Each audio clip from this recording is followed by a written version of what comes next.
go, another reaction video, man. Back at it, go, another banger, man. Second reaction video of the day. Second banger of the day. Today we got The Power of Delusional Self-Belief by Modern Ideas TV. Let's see what's going on. This is my first time reacting to something like this on this channel, man. It popped up on my For You page, and I think it's worth reacting to. Before we get into anything, hope you guys having a blessed day. Staying lit. Stay on top of your grind. Last but not least, get into that bag. Don't go get that bag. Nobody gonna get it for you, man. I repeat, if you don't go get that bag, nobody's gonna get it for you, man. Hopefully this is a lesson to some people and wake up in their life. Let's get it, though. 3, 2, 1, let's go.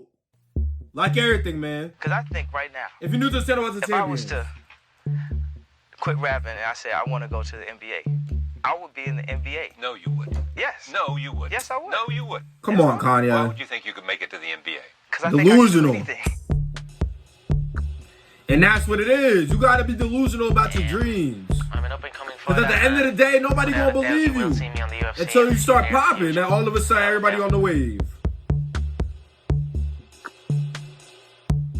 This is the first office of Amazon.com, and over here, this is my desk here.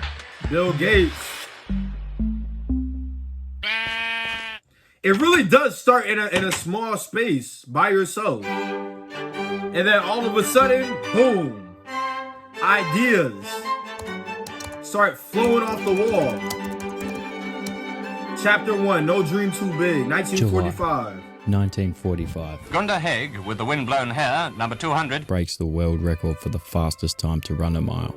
4 minutes and 1.2 seconds. And people said, well, there may be a barrier. At the time, everyone believed that 4 minutes was the barrier, that running a mile in under 4 minutes was physically impossible. You can't keep on running faster. Scientists even claim that a human body simply isn't capable of running that fast. Until somebody probably did it already.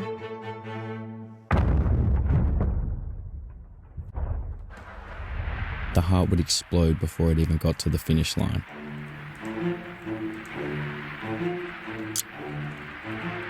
But an overconfident medical student by the name of Roger Bannister believed otherwise. I mean, for the 4 mile. And on the date of May the 6th, 1954,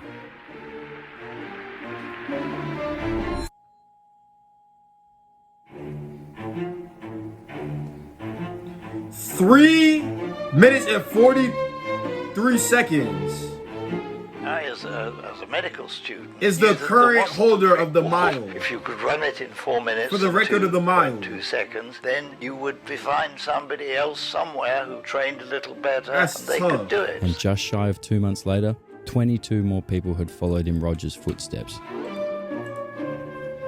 So for 9 years, not one person could break the record. But as soon as it was done once, all of a sudden everyone was now capable.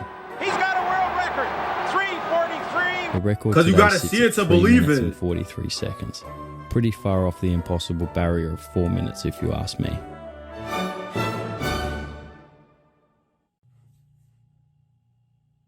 That's really all it is. You gotta see it to believe it. It starts with an idea, and then you start attacking it. And once you stop thinking about stuff so much, and you just start doing it, it's over with. Adult Swim.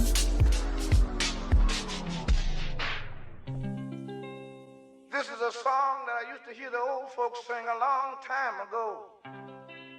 And I used to hear them tell me these words. When we were little kids, we all had big dreams. That's a fact. If someone asked you what you wanted to do when you grew up, it was an astronaut, an athlete, or maybe it was an actor.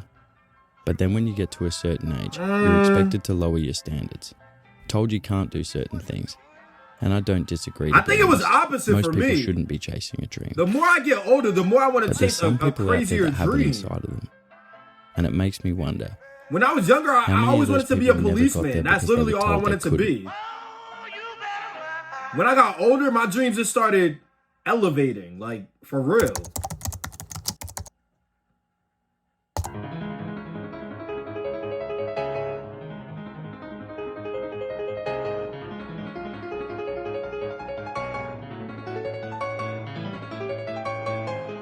The thing is with me though, I've always strived to be great. Like, I love doing the best that I can. Like, it don't matter what nobody else does. What I can do is what I can do.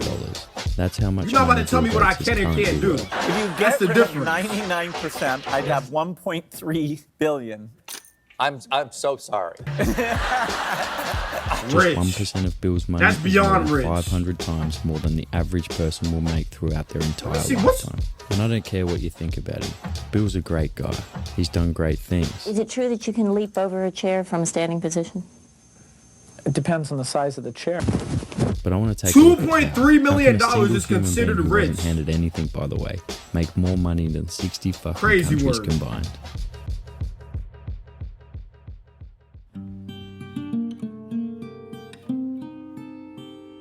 At age 12, Bill's parents send him to a private school by the name of Lakeside. 1 year in, the school gains access to something special. This is a teletype Model 30. One Typewriter. of the only computers in the world at the time. And this is where Bill finds his love for programming. Alongside his classmate Paul Allen, they both begin experimenting with writing code. At the time, they were discouraged from code? playing around with the computers, told they were better off pursuing something real in the world. And so Bill did exactly that. After graduating, he goes off to college to study law. Hopes of being a lawyer. But And whilst that's he's really there, in his back pocket he now. keeps- Or mind control. Like I said, it starts with an idea. Then you start really attacking it and building a plan. Hello, I'm Bill Gates, chairman of Microsoft. That idea went on to become one of the biggest, most recognizable companies in the entire world. Just 8 months after getting the idea, Bill Gates and Paul Allen decided they would drop out of college and focus on building Microsoft. Bitch. And over the course of the Everybody next 50 uses years, they did Microsoft. exactly that. They built an empire, just last year turning over a light $88 billion in profit.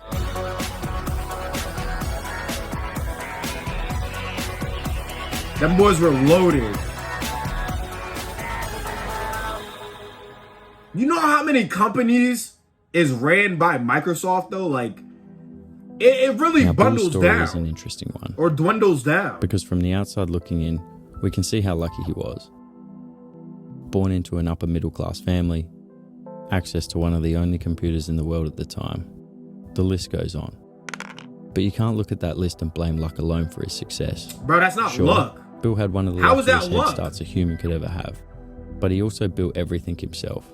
Bill was an incredibly hard You worker. put in the We work were for that. hardcore about, hey, if you're working on a piece of code, just get it done. Don't worry about sleep. He'd be in the office 7 days a week, up to 18 hours a day. I didn't believe in weekends. I didn't believe in vacation. From age 20 to age 30, Bill and Paul didn't take a single weekend off. He never received a penny from his parents to fund Microsoft. In fact, the business was actually losing money for the first 5 years. That's how it starts though.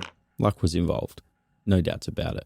He was in the right place at more than the right time, but he also put in more work than everyone else. The success wouldn't exist without both parts. Nah. I This think is gonna as be a people, very we like to informational think video. of the world as linear, that things happen in a straight line. But that never seems to be the case. Most of the time, things happen very randomly. Stock market. And if we're talking in terms of success, it's usually exponential. Usually there's a few lucky moments that change things forever.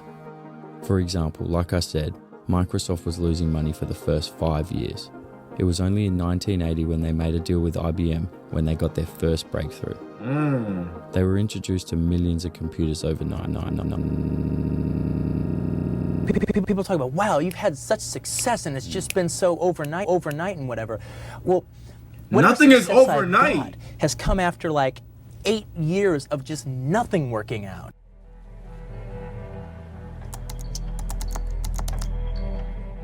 And that's the thing people don't At a see is certain the point, I grind believe with behind enough everything time, you things do. start to become inevitable. We've already established that luck is involved and you need to be in the right place at the right time. But at least in my mind, it makes sense that within an entire lifetime, it's impossible that you don't get lucky once. Tarantino is a great example of this point I'm trying to make. As you heard him say, 8 years of just nothing working out. and when he did finally get some success, Quentin Tarantino. it all came overnight. Thanks. His first feature film did around $2.9 million on a $1.2 million budget. That's 1.7 My Life is a million in movie profit. directed by And the reason his story fits Tarantino. perfectly with this video is because logically speaking, it would have made sense to quit after year 4 or 5. Clearly what he was doing wasn't working. But because one of the he was best directors inside of the he put himself movie in a industry position where eventually it just that had we've to. ever seen, Sure, for real. He's a talented guy, but he wasn't born with the ability to make great films. It was the 8 years of nothing that developed him into a great filmmaker. And because he was a great filmmaker, and because he was around for so long, one day he was in the right place at the right time. I honestly don't see a way where if you have one dream in life and you're committed enough to continue going for it for at least a decade, eventually it doesn't work out. And I think the hardest part about it, and the reason success rates are so low, is because people struggle to believe that. And so they change directions before they ever get there. I mean, it could happen next week, or it could happen in 30 years' time. You don't know. But at the end of the day, you only get one life. So you might as well go for what you actually want. And it's going to take some delusion do what to you keep want going and stop for that living long. under a Because rock. most likely, nothing's going to happen for a very long time. But eventually it will. And those who stick around will find that out. Anya. I, all day long, would be practicing on the elevator in my dorm. I'd be going ba ba ba ba ba, saying the shit. Right when Con would bring me up, my fucking head would spin. I'd forget where I was, not making sense. I would say 2 jokes, and then I'd be like, oh my God, I don't know what's coming next. And I had that going for a while, but I still would go home at night and go, fucking, I'm gonna be so fucking good at this. I don't know what it was. Psycho. It's funny, delusional thinking can sometimes carry you to the, like once you develop some skill, that delusional is like a little guardian. It like keeps. And you know what they say? Most people stop following or doing something to get to their next spot in their dream cycle right when they're about to take off. Right before they're about to start really doing something with it, they just stop. Because they don't think they're seen enough, you know? And there's a lot of people that change trajectory. There's nothing wrong with that. Don't get that from this video. But at the same time, you gotta really put it into perspective. You either do or you don't. And when you do, a lot of things happen. But when you don't, come on, a lot of things, like the things that you didn't do, it sucks, because at the end of the day, you wasted all that time for nothing, man. Y'all let me know how you like that reaction video. Like, comment, subscribe, hit that post notification button, man. As always, I'm going to see y'all on the next one. Peace and love, and y'all.